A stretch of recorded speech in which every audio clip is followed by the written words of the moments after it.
नमस्कार सर। नमस्कार सर, अभी सुनने में आ रहा है सर, कुंभ मेला आरंभ होने वाला है, तो उसकी विशेषताएं हमें आप बता दें और जनता को बताएं कि उस कुंभ मेला क्यों विशेष है और हिंदुत्व के लिए कौन लोग वहाँ पे जाना चाहिए।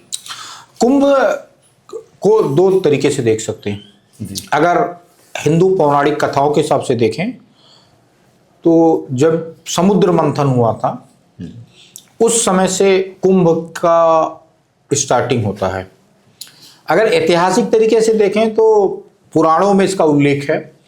इसका मतलब कम से कम 10,000 सालों से, और भी पूछे 20,000 सालों से कुंभ होता है।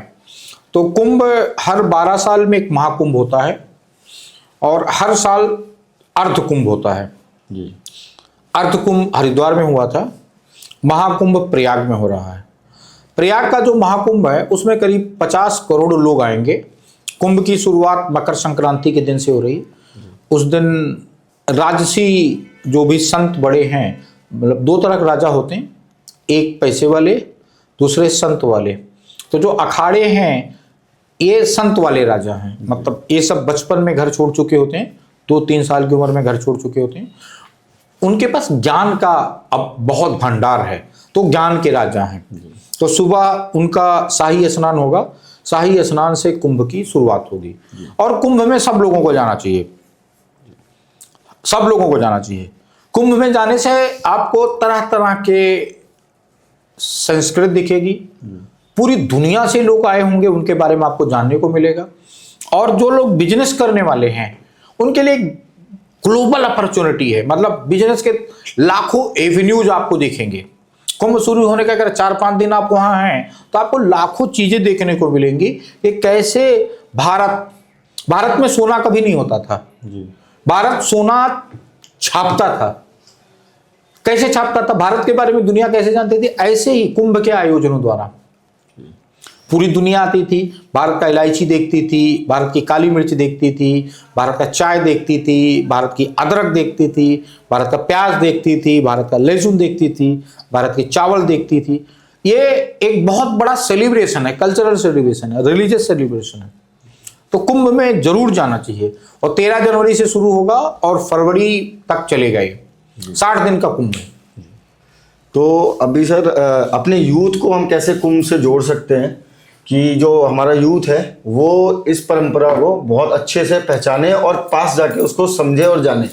दो तरीका है। आप YouTube पे आइए, फेसबुक पे आइए, इंस्टाग्राम पे आइए, अपील करिए लोगों से कुंभ में आने का, कुंभ की विशेषताएं बताइए। फिर दूसरा, आप लोगों का स्टार्टअप है प्रसादम, प्रसादम को वहां कैंप लगाइए और कुंभ में डिस्काउंट दीजिए कि जितने लोग प्रसादम की मेंबरशिप लेंगे आप उनको कुंभ का डिस्काउंट दीजिए। लाखों लोग आएंगे कुंभ में। जी। आपको शुरुआत अपने घर से करनी पड़ेगी, अपने से करनी पड़ेगी। जी। बाकी सरकार से जितना संभव है, माननीय योगी जी लगातार इंटरव्यू दे रहे हैं, लगातार विज्ञापन दे रहे हैं। माननीय प्रधानमंत्री जी पिछले 10 दिन में 4 बार कुंभ होके आ चुके हैं। लाखों लोगों की फोर्स है, सिक्योरिटी के लिए NSG तैयार है, ड्रोन लगा हुआ है। हमारे सैटेलाइट चारों सेंटर करके बैठे हुए हैं कुंभ को सिक्योरिटी प्रोविजन से।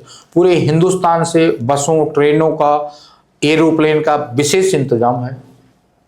कुंभ आइए, कुंभ नहाइए, फिर अयोध्या जाइए, भगवान राम का दर्शन करिए, फिर काशी विश्वनाथ जाइए, अपनी मुक्ति का प्रार्थना करिए और तीनों चीजों का मजा लेते हुए, तीनों ब्लेसिंग लेते हुए घर चले जाइए। तो सर, आप अभी कुंभ के बारे में सर एक इस भारतीय लोगों को क्या सर मैसेज देना चाहेंगे कि ये कितने साल बाद आ रहा है और ये कितना इम्पोर्टेंट है हिंदुत्व के लिए। कुंभ संगम है 3 नदियों का, 150 करोड़ लोगों का, 7 महाद्वीपों का और 193 देशों का। ऐसा पूरी दुनिया में कोई अरेंजमेंट नहीं है। मक्का मदीना सिर्फ मुसलमान जा सकता है, वेटिकन क्रिश्चियन जा सकता है। ये हिंदू धर्म की विशालता है कि कुंभ में कोई भी जा सकता है। यह हिंदू धर्म की विशालता है, यह हिंदू धर्म का दृढ़ विश्वास है और ये हिंदू धर्म की गंभीरता है। इसलिए सारी दुनिया को, विशेषकर सनातनियों को, विशेषकर हिंदुओं को जरूर कुंभ जाना चाहिए। और अगर क्षमता है तो अपने खर्चे से 5 आदमी ले जाने चाहिए, कम से कम 5 आदमी ले जाने चाहिए, और उन 5 की फोटो लेके गूगल लोकेशन लेकर के डालिए कि इन 5 लोगों को आपने कुंभ स्नान कराया। जो भारत का कल्चर है, भारत का सिविलाइजेशन है, हजारों साल तक आपको याद रखेगा। जैसे हर्ष को, महाराजा हर्ष को याद रखता है, चाणक्य को याद रखता है, तिलक को याद रखता है, सरदार पटेल को याद रखता है, वैसे आपको भी भारत की सनातन देवी अहिल्याबाई की तरह, रानी लक्ष्मीबाई की तरह याद रखेगी, शिवाजी महाराज की तरह याद रखेगी।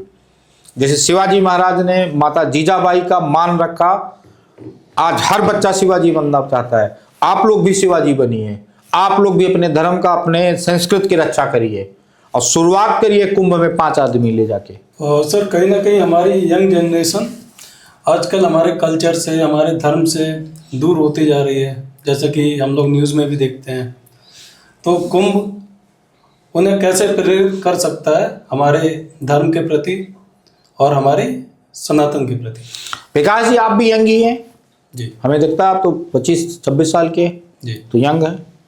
तो आपको आपकी जनरेशन जेनजी बोलती है, तो आप अपने जनरेशन को बहुत अच्छे से पहचानते हो। उल्टा आप हमें सोल्यूशन दो और आप 10 आदमी लेके जाओ। विनय जी 5 आदमी लेके जाएं, आप 10 आदमी लेके जाओ और उनकी फोटो डालो कि ये 10 आदमी को आप वहां ले गए थे, और कुंभ में पूरी खिलाते हुए फोटो डालो, कुंभ में डुबकी डालते हुए फोटो डालो।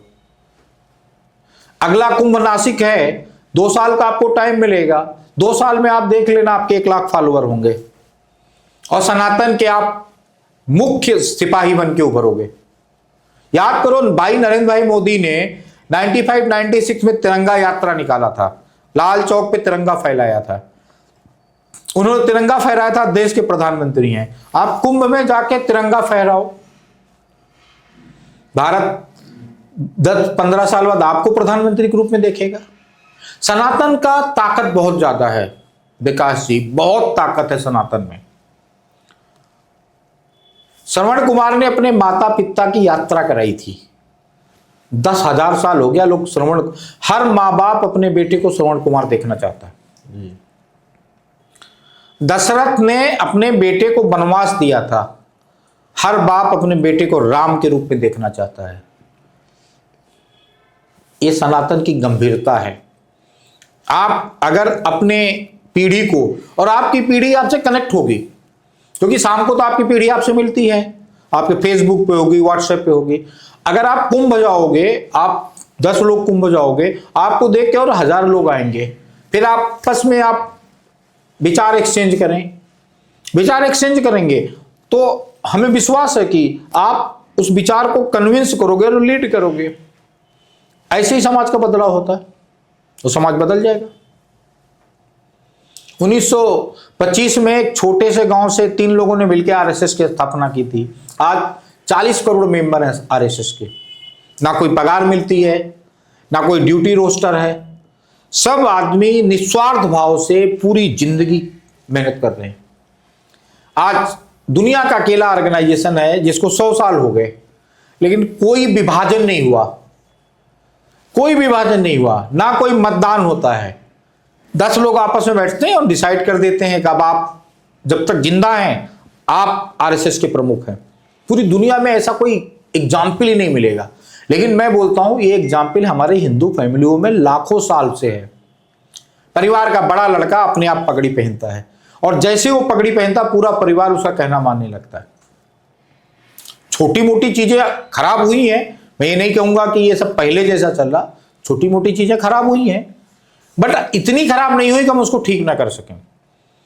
और शुरुआत कुंभ से करिए, कुंभ से शुरुआत करिए, 1 साल बाद दोबारा हम लोग मिलेंगे और देखेंगे कितना परिवर्तन आ गया। और सर हमें एकता के लिए क्या सीख देता है, और मतलब हिंदू एकता सनातन का प्रचार करने के लिए हमें क्या सिखाता है, क्या संदेश देता है? भगवान ने 4 नदी 4 कोने से निकाली, प्रयाग में उनको इकट्ठा किया। तो भगवान संदेश दे रहा है कि 4 नदी 5000 किलोमीटर से अलग अलग आके संगम में मिल रही है, पूरी दुनिया में ऐसा कोई संगम नहीं है। पूरी दुनिया में, मैं इंडिया की बात नहीं कर रहा हूं, गंगा कहां से आ रही है, यमुना कहां से आ रही है,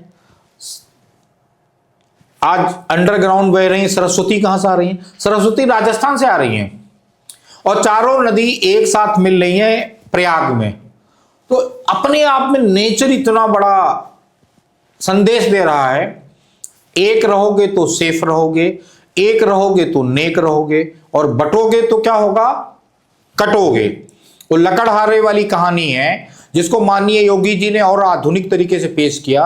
लकड़ी का गट्ठर रहेगा मजबूत रहे। तो टूटेगी नहीं लकड़ी, और एक एक लकड़ी को तो बच्चा भी तोड़ देगा। तो जब भी आप बटे हैं तभी आप कटे हैं, और जब आप एक रहेंगे तो सेफ रहेंगे।